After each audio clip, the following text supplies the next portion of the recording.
Hello dear students, welcome हमारे YouTube channel एडीट्यूड 24/7 पे। Dear students, आज हम लोग बात करते हैं बीएड फर्स्ट ईयर के आज फर्स्ट लेक्चर की। तो आप लोग इस वीडियो को ज़्यादा से ज़्यादा शेयर कर दीजिए और सब्सक्राइब भी जरूर कर दीजिए ताकि हर एक वीडियो का नोटिफिकेशन आपके पास टाइम पे पहुंच जाए। तो डियर स्टूडेंट्स, आज हम लोग लेट नहीं करेंगे, चलते हैं। आज हम लोग सबसे पहले एक कोर्स का नाम है जिसका नाम है चाइल्ड साइकोलॉजी एंड डेवलपमेंट, जो उसमें एक टॉपिक है जिसमें हम बात कर लेते हैं स्टेजेस ऑफ डेवलपमेंट की। तो स्टेजेस ऑफ डेवलपमेंट क्या होता है? दैट मीन्स एक बच्चे जो गर्भ में जब से पलते हैं वहां से लेकर के मृत्यु तक का जो डेवलपमेंट का स्टेज है, आज हम लोग उसकी चर्चा करेंगे। ये आपके बीएड फर्स्ट ईयर के लिए, और साथ ही साथ मैं बता दूं कि ये जो आपका टॉपिक्स है वो बीएड फर्स्ट ईयर हो, चाहे डीएलएड फर्स्ट ईयर हो या एनटीटी का जो भी कोर्सेज है उसका अगर फर्स्ट ईयर की बात करें तो सभी में ये टॉपिक कॉमन है और सभी को ये टॉपिक्स पढ़ने हैं। तो आज हम लोग पढ़ेंगे स्टेजेस ऑफ डेवलपमेंट के बारे में।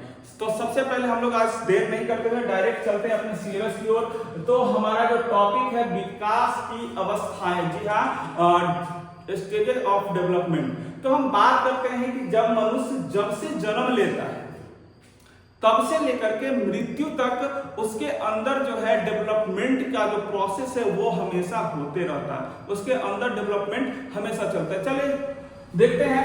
प्रत्येक मनुष्य जन्म से लेकर मृत्यु तक विकास की कई अवस्थाओं से होकर गुजरता है। उसका मानसिक, भाषाई, संवेदनात्मक, सामाजिक और चारित्रिक विकास निरंतर होता रहता है। यह सब विकास उनके विभिन्न आयु स्तरों पर भिन्न रूप में होता है। इन आयु स्तरों को ही विकास की अवस्थाएं कहते हैं।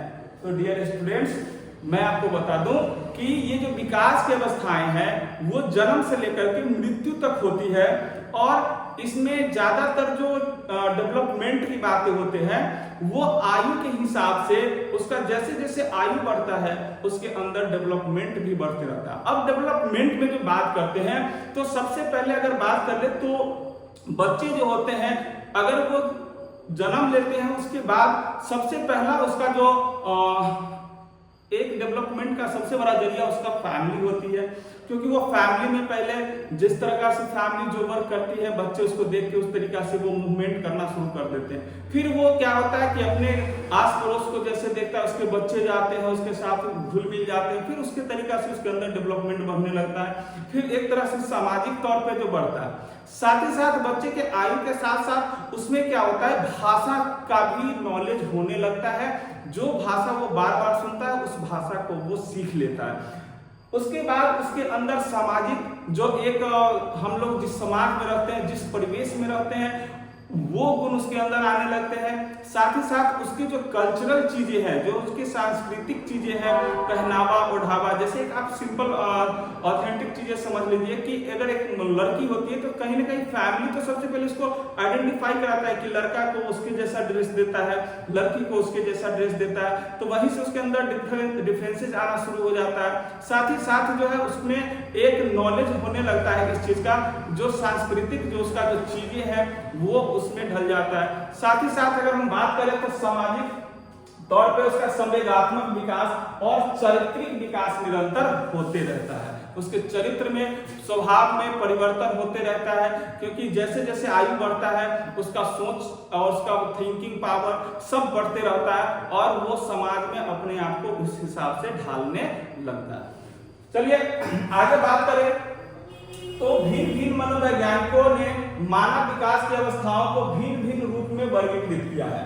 अगर हम बात कर ले, अब ये जो बीएड और डीएलएड और एनटीटी, ये तीनों जो कोर्सेज है, जो टीचर एक बनने का जो कोर्स है, जो टीचर ट्रेनिंग का जो कोर्स है, इसमें सबसे ज्यादा आपको एक चीज महत्वपूर्ण चीज है, चाहे आप मैथ के स्टूडेंट हो, दैट मीन्स आप साइंस के स्टूडेंट हो या कॉमर्स के स्टूडेंट हो या आर्ट्स के स्टूडेंट हो, आपको साइकोलॉजी ही पढ़ने हैं। साइकोलॉजी बेस्ड, आप मैथमेटिक्स को साइकोलॉजी के हिसाब से पढ़ेंगे या आप साइंस की कोई भी फैकल्टी को साइकोलॉजी के हिसाब से पढ़ेंगे, तभी आप बच्चे को समझेंगे, उसकी मनोभावना को समझेंगे और आप उसके अकॉर्डिंग उसको पढ़ा पाएंगे। तो हमें यहाँ पे पढ़ने हैं अलग अलग वैज्ञानिकों के बारे में, अलग अलग मनोवैज्ञानिक, हर किसी ने अपने हिसाब से स्टडी करी है, उस पर फिर प्रैक्टिकली प्रयोग किया है और फिर जाकर के उन्होंने थ्योरी दी है या कोई डेफिनेशन दिया है।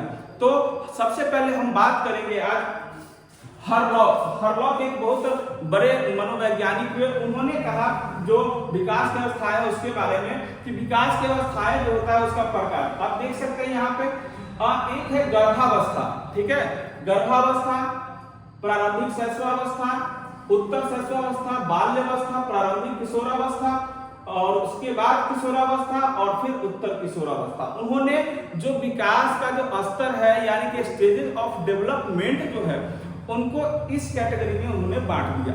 अब हम बात करते हैं गर्भावस्था का मतलब क्या हुआ। तो गर्भावस्था का मतलब जब से बच्चा गर्भ में पलने लगता है, गर्भधारण, एक माँ का जब गर्भधारण होता है तब से लेकर के जन्म तक वो गर्भावस्था हो गया। उसके बाद प्रारंभिक, जब बच्चा जन्म लेता है उससे लेकर के 14 दिवस तक, ये किसके, ये जरूर नहीं, मेरे ओपिनियन के हिसाब से नहीं है, ये किसी भी ऑर्गेनाइज्ड संस्था के हिसाब से नहीं, बल्कि ये पर्सनल ओपिनियन किनका है, तो हरलॉक का है, ठीक है। उन्होंने जो बांटा है इस कैटेगरी में, तो प्रारंभिक शैशवावस्था जन्म से 14 दिन तक, उत्तर शैशवावस्था 14 से 2 वर्ष तक, बाल्यावस्था 2 से 11 वर्ष तक, प्रारंभिक किशोरावस्था 11 से 13 वर्ष और किशोरावस्था 13 से 17 वर्ष और फिर उत्तर किशोरावस्था जो है 17 से 21 वर्ष तक की आयु को उन्होंने बांट दिया, ठीक है। अभी हम लोग सभी अलग अलग मनोवैज्ञानिकों के बारे में पढ़ेंगे, उन्होंने किस हिसाब से अलग अलग अवस्थाओं को बांटा हुआ है। फिर हम आपको सबसे लास्ट में बताएंगे कि जो हमारा भारतीय संस्कृति और भारत में जो डेवलपमेंट का एक औसतन माना जाता है उसके बारे में हम लास्ट में आपको बताएंगे, ठीक है। लेकिन आपको ये ध्यान रखने, हर एक मनोवैज्ञानिक के नाम के साथ उसके जो स्टेजेस ऑफ डेवलपमेंट है उसको आपको याद रखने, क्योंकि आपके ऑब्जेक्टिव, जैसे कि आप भीमराव अंबेडकर यूनिवर्सिटी यूपी में जाते हैं या जहां भी ऑब्जेक्टिव टाइप क्वेश्चन होते हैं तो वहां पे मनोवैज्ञानिक के नाम के साथ उसके स्टेजेस पूछे जाते हैं। साथ ही साथ आपके सीटेट के एग्जाम में भी नाम के साथ आपको हरलॉक के अनुसार प्रारंभिक शैशवावस्था कितने से कितने दिनों तक होता है, तो कुछ इस टाइप से रहता है। तो नाम के साथ आपको याद रखने हैं, ये नहीं कि हमने आपको बता दिया कि भारत में औसतन कैसे माना जाता है तो आपको वही याद नहीं रखना है, बल्कि आपको हर एक मनोवैज्ञानिक के बारे में याद रखना है, ठीक है। अब हम आगे बात करें तो रॉस के अनुसार, ठीक है, रॉस के अनुसार विकास की जो अवस्थाएं हैं उसने 4 में यहाँ पे बांटा हुआ है। तो 4 भागों में उन्होंने बांटा है। सबसे पहला शैशवावस्था, फिर प्रारंभिक बाल्यकाल, फिर उत्तर बाल्यकाल और उसके बाद किशोरावस्था। तो शैशवावस्था दैट मींस जो है 1 वर्ष से 3 वर्ष तक, जब बच्चा का जन्म हो जाता है तो पहला साल से लेकर के तीसरा साल तक उन्होंने कहा। प्रारंभिक बाल्यकाल जो है उन्होंने 3 वर्ष से 6 वर्ष तक की आयु को कहा। उसके बाद उत्तर बाल्यकाल जो है 6 से लेकर के 12 वर्ष तक और किशोरावस्था 12 से 18 वर्ष तक। आपको नाम याद रखने, रॉस, एक मनोवैज्ञानिक का नाम है रॉस, उनके अनुसार ये स्टेजेस ऑफ डेवलपमेंट है, ठीक है। उसके बाद आता है कालेस्निक ने विकास की अवस्थाओं को 8 वर्गों में विभाजित कर दिया। अब वही कालेस्निक जो मनोवैज्ञानिक थे उन्होंने विकास की अवस्था को 8 वर्गों में बांटा, जिसमें है पूर्व जन्मकाल दैट मींस जो उसको हम बोल सकते हैं गर्भावस्था, ठीक है, जब बच्चे गर्भ में होते हैं तो वहां पे लिखा हुआ है गर्भावस्था से जन्म तक। फिर है नव शैशवकाल, तो नव का मतलब नया, जो मतलब बच्चा जन्म ले लेता है, तो जन्म लेता है उस टाइम से नव शैशवकाल जो है जन्म से लेकर के 3-4 सप्ताह तक उन्होंने कहा। फिर आरंभिक शैशवावस्था 1 महीने से 15, ये मंथ में बांटा हुआ, 1 मंथ से 15 मंथ तक। उसके बाद उत्तर शैशवावस्था 15 मंथ से 30 मंथ तक। उसके बाद पूर्व बाल्यकाल यानी कि 2.5 साल से लेकर के 5 वर्षों तक। उसके बाद मध्य बाल्यकाल जो है 5 वर्षों से 9 वर्ष तक। उत्तर बाल्यावस्था जो है 9 वर्ष से 12 वर्ष तक। और फिर उन्होंने किशोरावस्था को बांटा 12 वर्ष से 21 वर्ष तक। ठीक है। तो आपको इनके भी नाम याद रखने हैं और इन्होंने जो स्टेजेस ऑफ डेवलपमेंट को कैटेगरी वाइज बांटा हुआ है उसको भी आपको याद रखना है कि कौन सा जो वर्ग है वो कितना वर्षों तक का होता है। उसके बाद आता है डॉक्टर अर्नेस्ट। डॉक्टर अर्नेस्ट ने क्या किया, उसका पूरा नाम डॉक्टर अर्नेस्ट जोन्स, ठीक है। तो डॉक्टर अर्नेस्ट जोन्स के हिसाब से जो है 4 भागों में बांटा, शैशवावस्था, बाल्यावस्था, किशोरावस्था और प्रौढ़ावस्था। अब इसमें एक और नाम नया ऐड हो गया, प्रौढ़ावस्था। हम फिर भारत के सर्वमान्य यहाँ पे लिखा, हमने आपको पहले ही बताया था कि भारत का जो मूल रूप से माना जाता है वो क्या है, ये किसी वैज्ञानिक, ये सभी को सम्मिलित कर करके बनाया गया हुआ है। तो इसमें अगर हम बात करते हैं डॉक्टर अर्नेस्ट जोन्स के अनुसार जो है शैशवावस्था जो है जन्म से 5 या 6 वर्ष तक, बाल्यावस्था 5 से 12 वर्ष तक, किशोरावस्था 12 से 18 वर्ष तक और प्रौढ़ावस्था 18 वर्ष के बाद, ठीक है। अब हम बात कर ले भारत के सर्वमान्य जो विकास की अवस्थाएं हैं उसके बारे में अगर हम बात कर ले तो आप इस प्रकार से देख सकते हैं। सबसे पहले भारत में जो है जिस तरीका से बांटा हुआ है, सबसे पहला है गर्भावस्था। गर्भावस्था मतलब बच्चे जब माँ के गर्भ में होते हैं उस काल को कहा जाता है। दूसरी बात है शैशवावस्था। शैशवावस्था जब बच्चा जन्म ले लेता है उससे लेकर के 5 वर्ष तक की आयु को हम लोग बोलते हैं बच्चा शिशु है, ठीक है, बच्चा शैशवावस्था में है। उसके बाद आ जाता है बाल्यावस्था। बाल्यावस्था को 5 वर्ष से 12 वर्ष तक माना जाता है, बोलते बालक है 5 वर्ष से 12 वर्ष तक की आयु, ठीक है। उसके बाद आता है किशोरावस्था जो 12 से लेकर के 18, ये किशोरावस्था और युवावस्था 18 से 25 वर्ष तक। ये दोनों अवस्था जो है सबसे महत्वपूर्ण रखता है किसी भी व्यक्ति के लिए, क्योंकि किशोरावस्था और युवावस्था जो है ये अब हम आपको एक बता दें कि इसको आंधी तूफान का एज भी कहा जाता है। आंधी तूफान दैट मींस उसके अंदर एक अलग जुनून होता है, उसके अंदर एक अलग ऊर्जा होती है, क्योंकि इस स्टेज में बच्चे बहुत जज्बाती होते हैं। वो किसी भी बात को अगर ठान लिए तो वो करके छोड़ते हैं। अगर ऐसा प्रण ले लिया कि नहीं हमको लाइफ में ऐसा करना है, हमको लाइफ में वैसा करना है, तो वो उस चीज के लिए तत्पर हो जाते हैं और उसके लिए बहुत लगन मेहनत करना शुरू कर देते हैं। अब इसी स्टेज में डिसाइडेड हो जाता है कि बच्चा लाइफ में क्या करने वाला है। अगर इस एज में बच्चे अगर दिशा भटक जाते हैं तो कहीं न कहीं उनका मार्ग बहुत दुखी हो जाता है और वो अलग रास्ते पे चले जाते हैं और लाइफ को संभालना फिर उसके लिए मुश्किल हो जाता है। तो ये स्टेज सबसे ज्यादा महत्वपूर्ण है। तो किशोरावस्था 12 से 18 और युवावस्था 18 से 25 वर्ष तक अगर लाइफ में कुछ करना है तो ये स्टेजेस आपके लिए बहुत महत्वपूर्ण रखता है। आपको अपना लाइफ में जो एम्बिशन है, आपका जो जीवन का लक्ष्य है, आप इस स्टेज में ही पूरा कर सकते हैं। उसके बाद आता है प्रौढ़ावस्था 25 वर्ष से 55 वर्ष तक, जिसको हम लोग जवानी के बाद एक प्रौढ़ावस्था कहते हैं, जब उसमें आदमी शादी विवाह करने के बाद एक फैमिली बंधन में बंध जाती है और फिर अपने फैमिली के साथ साथ बहुत सोचन शक्ति, बहुत सोच समझ के कुछ कदम उठाते हैं। तो उस कंडीशन में जो वो ज्यादा डेवलपमेंट नहीं कर पाते हैं, अगर वो इस दोनों स्टेज को यानी कि किशोरावस्था और युवावस्था को खराब कर चुका हो तो, लेकिन जिसका ये दोनों स्टेज बढ़िया होता है वो लाइफ में आगे बहुत अच्छा से जीवन काटता है। फिर अगर हम बात करें प्रौढ़ावस्था तो 25 से 55 वर्ष तक, वृद्धावस्था 55 से मृत्यु तक। और वृद्धावस्था जब 55 वर्ष से एज हो जाते हैं तो अब वृद्ध हो चुके हैं, अब उनसे कुछ होने वाला नहीं है, तो आप उस स्टेज में तो कुछ कर भी नहीं सकते हैं, ठीक है। तो ये भारत में सर्वमान्य विकास का स्तर है, जिसको इस कैटेगरी में 7 कैटेगरी में यानी कि 7 वर्गों में विभाजित किया गया है, ठीक है। तो हम इसको अगर हम देख लेते कि कोई भी जो आप टॉपिक्स पढ़ते हैं बीएड डीएलएड में, तो आपका जो आंसर लिखने का तरीका होता है, तो आप जो टॉपिक पूछा जाए उस टॉपिक को लेकर के लास्ट में निष्कर्ष जरूर लिखिएगा। हमने सारणी के बारे में पढ़ा, लगभग कई मनोवैज्ञानिकों का जो अपना अवधारणा है विकास के स्टेज उसको पढ़ा, फिर भारत में जो सर्वमान्य विकास की अवस्था है उसको पढ़ा।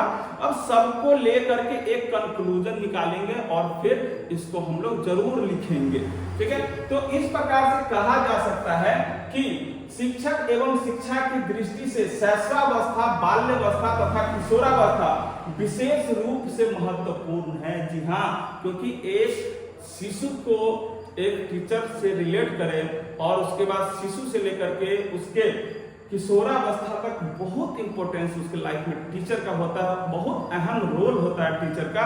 उस बच्चे का दिशा निर्देशन जो होता है वो एक टीचर पे ही डिपेंडेंट होता है।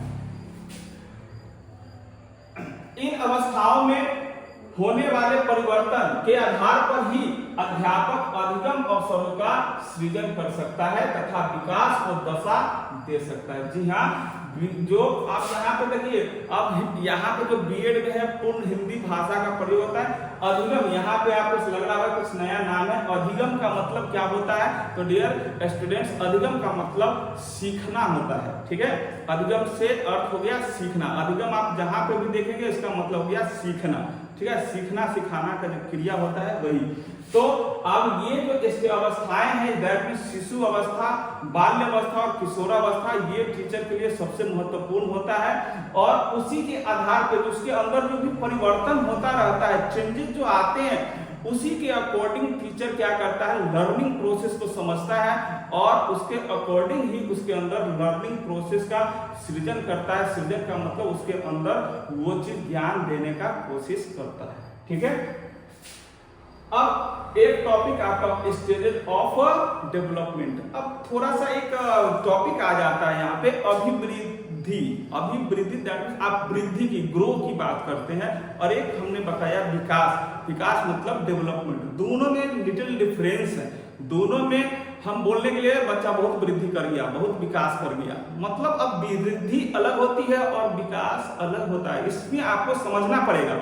तो वृद्धि और विकास में हम लोग पढ़ते हैं थोड़ा सा आगे कि इस दोनों में क्या डिफरेंस है। ठीक है, इस टॉपिक से हमने रिलेट करके बता दिया है ताकि आप लोग को वृद्धि में और विकास में कंफ्यूजन ना हो।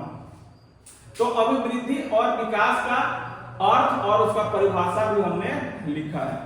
अब देखिए, कोशिकाओं की गुणात्मक वृद्धि अभिवृद्धि कहलाती है, जैसे ऊंचाई, भार, चौड़ाई आदि की वृद्धि, हाथ पैर का बढ़ना, बालों का बढ़ना आदि अभिवृद्धि कहलाएगी। जी, अभिवृद्धि जो हो गया वो क्या हो गया कि आपके अंदर, अब जैसे हमारा हाइट बड़ा हो रहा है, हमारा वजन बढ़ रहा है, हमारा जो है हाथ पांव मोटा हो रहा है, तो ये सब आएगा अभिवृद्धि, दैट मींस वृद्धि में आएगा। ये विकास नहीं हुआ। नहीं कहता है सीधे लंबा हो गया है और इसके अंदर बुद्धि नहीं है, मतलब विकास इसके अंदर नहीं हुआ है। तो कहीं ना कहीं वृद्धि और विकास दोनों में डिफरेंस है। ठीक है, फ्रैंक के अनुसार, अब इसमें भी अलग अलग मनोवैज्ञानिकों ने फिर अलग अलग तरीका से अपना परिभाषा दिया है। तो फ्रैंक के अनुसार कोशिकीय गुणात्मक वृद्धि ही अभिवृद्धि है, या दैट मींस जो आपका सेल का जो डेवलपमेंट है, सेल का जो ग्रो है, डेवलपमेंट नहीं ग्रो है, तो वो आपका क्या कहलाएगा, अभिवृद्धि कहलाएगा। That means cellular multiplication is growth. यहाँ पे ग्रोथ का चर्चा हो रहा है। अभिवृद्धि मतलब ग्रोथ, डेवलपमेंट नहीं growth.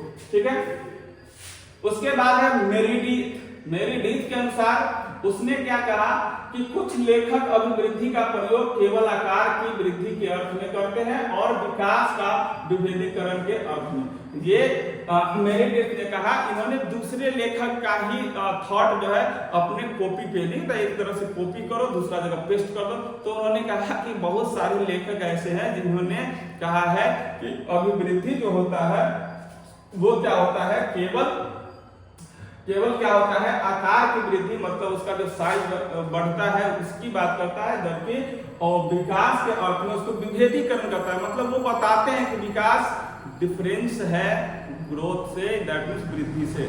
Development is differences from growth. Okay, अब फ्रैंक के अनुसार, फ्रैंक ने अभिवृद्धि से तात्पर्य कोशिकाओं में होने, अब देखो फ्रैंक के अनुसार उन्होंने कहा अभिवृद्धि से तात्पर्य मतलब अभिवृद्धि का जो मीनिंग है वो कोशिकाओं में होने वाली वृद्धि से होता है, जैसे कि लंबाई एवं भार में वृद्धि, जबकि विकास से तात्पर्य प्राणी में होने वाले संपूर्ण परिवर्तन से है। दैट मींस कि फ्रैंक के अनुसार उसने अभिवृद्धि का जो है वो अलग किया है। दैट मींस कहते हैं कि growth is regarded as multiplication of cell. Growth जो है बहुत सारे सेल मिलकर के जब उसका ग्रोथ करता है बॉडी का तो वो होता है। ठीक है, वाई, जबकि development refers to the changes in organism as a whole. That means वो संपूर्ण रूप से उसके अंदर जो परिवर्तन होता है उसको हम लोग विकास कहते हैं। ठीक है, अब हरलॉक के अनुसार, हरलॉक ने कहा कि विकास मात्रात्मक परिवर्तन को संदर्भित करता है। That means growth refers to quantitative changes. That means आपको, जैसे कि मेरा हाइट है, हम हाइट को मेजर कर सकते हैं, मेरा हाथ कितना लंबा है इसको मेजर कर सकते हैं, मेरी मोटाई कितनी है इसको मेजर करके, मेरा वेट कितना है, भार कितना बॉडी का उसको वजन कर सकते हैं। दैट मींस इसको हम लोग एक नंबरिंग में नंबरिंग दे सकते हैं कि कितना क्या चीज है। तो उन्होंने कहा कि जो ये वृद्धि है वो क्या है, मात्रात्मक है, नंबरल चीजें हैं। ठीक है, हर्बर्ट सोरेंस उनके अनुसार अगर हम बात करें तो अभिवृद्धि से तात्पर्य है आकार एवं भार में बड़ा होना तथा यह वृद्धि परिवर्तन का सूचक भी है। That means meaning of growth is being large size and weight. एक वेट का स्पेलिंग यहाँ पे थोड़ा सा गलत है, ये वेट का जो स्पेलिंग होगा वो WEIGHT, ये वेट। ठीक है, weight it is symbol of growth changes. ठीक है, तो जो अभिवृद्धि से तात्पर्य है उसको आकार एवं भार में बड़ा होना है। ठीक है,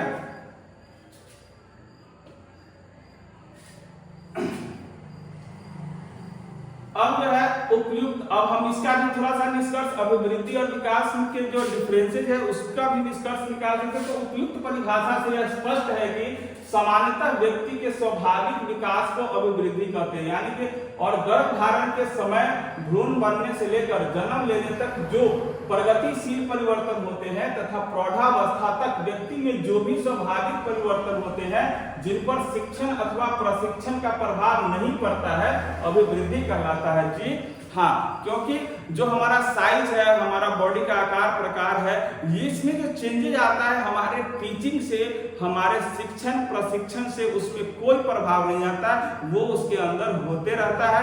हम उस पर कोई इफेक्ट नहीं डाल सकते हैं, टीचर उस पर कुछ नहीं कर सकता है कि कोई बच्चा पतला है, कोई बच्चा मोटा है, कोई बच्चा नाटा है, कोई बच्चा लंबा है, तो इस पे टीचर कुछ नहीं कर सकता है, इस पे हमारा नियंत्रण नहीं होता है।